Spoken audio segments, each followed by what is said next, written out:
Bienvenidos a Corazón Churiurdin.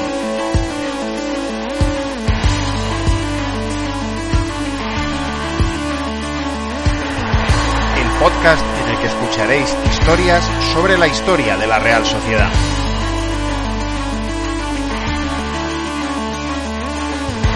Soy Juan Rodríguez Millán. Arrancamos.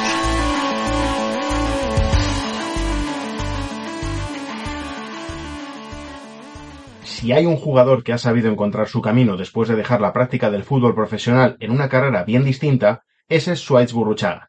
Ahora triunfa como comunicador, como monologuista, como adalid de la salud mental que tantos quebraderos de cabeza le dio a él en su momento cuando subió al primer equipo de la mano de Javier Clemente y en los años en los que estuvo en la Real, hasta el final de la temporada 2003-2004. En las presentaciones de Subcampeón, el maravilloso libro que ha coescrito con Ander Izaguirre, desveló una anécdota de aquella memorable campaña en la que la Real luchó por el título de Liga, una que tuvo lugar en un muy trascendente Deportivo Real que se jugó en Riazor, entre dos rivales directos entonces, en la jornada 25 de Liga y en plena lucha por el título.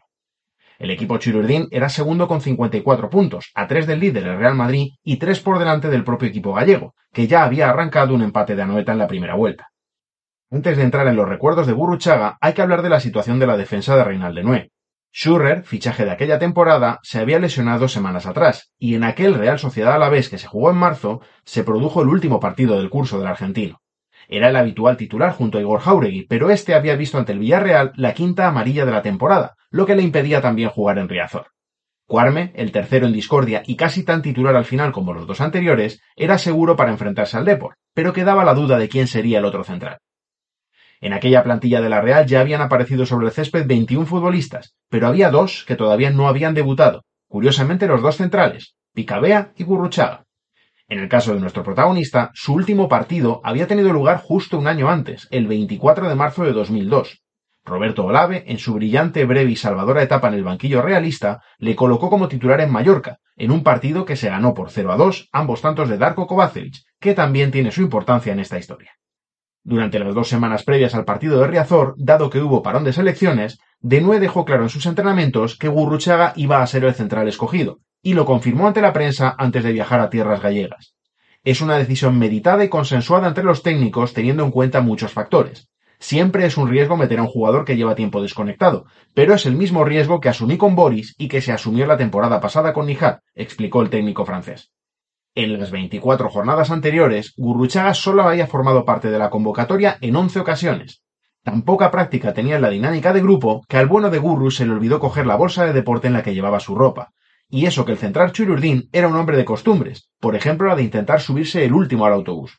Esta vez fue el último en subirse, sí, y ya con el motor del autobús en marcha, el primero en bajar, aunque sin salir de Zubieta y con destino a su coche para recoger sus enseres personales.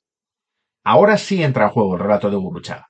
Según contó en las presentaciones, al margen de sentir la obligación de pasar todas las líneas del campo con el pie derecho, en el autobús de camino a Riazor, Kovacevic se sentó a su lado y le preguntó cómo estaba. Gurru, claro, estaba nervioso, por lo que el serbio le respondió que confiaba tanto en él que en el caso de que hubiera un penalti, se lo dejaría tirar. ¿Qué cosas tiene el fútbol? Que ese penalti llegó y tuvo precisamente a Gurruchaga como protagonista. Pero antes de llegar a esa jugada pasaron bastantes cosas en el partido. Al cuarto de hora, Recarte metió un balón largo que Nihat controló con una categoría impresionante para después regatear a Molina y ya a placer poner el 0-1 en el marcador. Era el 15º gol en la Liga del Turco y llevaba justicia al marcador porque la Real estaba dominando en Riazor. En el minuto 44, en todo caso, Capdevila empató con un potente zurdazo en una falta directa botada desde el pico izquierdo del área realista. Y así llegamos al momento culminante. Minuto 46, descuento ya de la primera mitad. Barquero bota en corto un córner que Nihat le devuelve. El extremo conecta un centro pasadísimo hacia el que corren Gurruchaga y Escalón. El realista cae. López Nieto señala penalti y el argentino se vuelve loco entre las protestas de sus compañeros.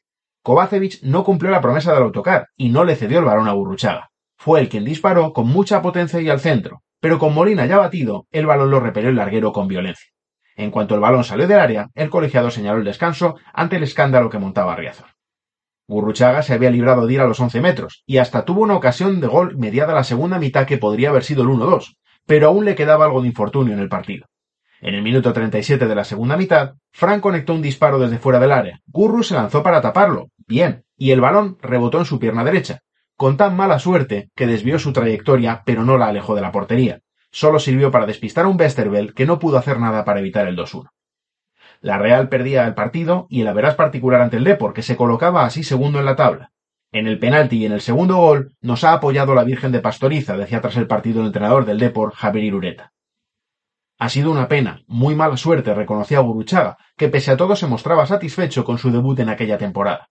Al principio me ha costado entrar un poco en el partido, he acusado la falta de ritmo, normal después de estar tanto tiempo sin jugar, pero poco a poco me he encontrado mejor y me voy contento por regresar a un terreno de juego. Con Bjorn no he tenido ningún problema, para no haber jugado juntos creo que hemos realizado una buena labor y nos hemos compenetrado bastante bien, concluía el defensa chirurdín. Gurruchaga solo disfrutó de un minuto más en lo que quedaba de temporada, entrando al campo por Aranzábal en la victoria por 1-3 en Sommoix ante el Mallorca. Y en la siguiente temporada solo vivió el fútbol desde dentro del campo en las dos eliminatorias de Copa que jugó la Real, la victoria en Oviedo por 1-2 y la derrota en Mendizorroza ante el Alavés por 2-1. En el verano de 2004 abandonó la Real y comenzó un periplo que le llevó a jugar en Algeciras, Rayo Vallecano, Real Unión, Lemona, Zamora, Real Unión y Beasain, donde colgó las botas en 2013. Y a partir de ahí, Gurruchaga se empezó a manejar con la palabra y no con las botas, en un cambio que no le ha sentado nada mal y que ha servido no solo para poner la salud mental del futbolista en un primer plano, sino también para conocer anécdotas como esta.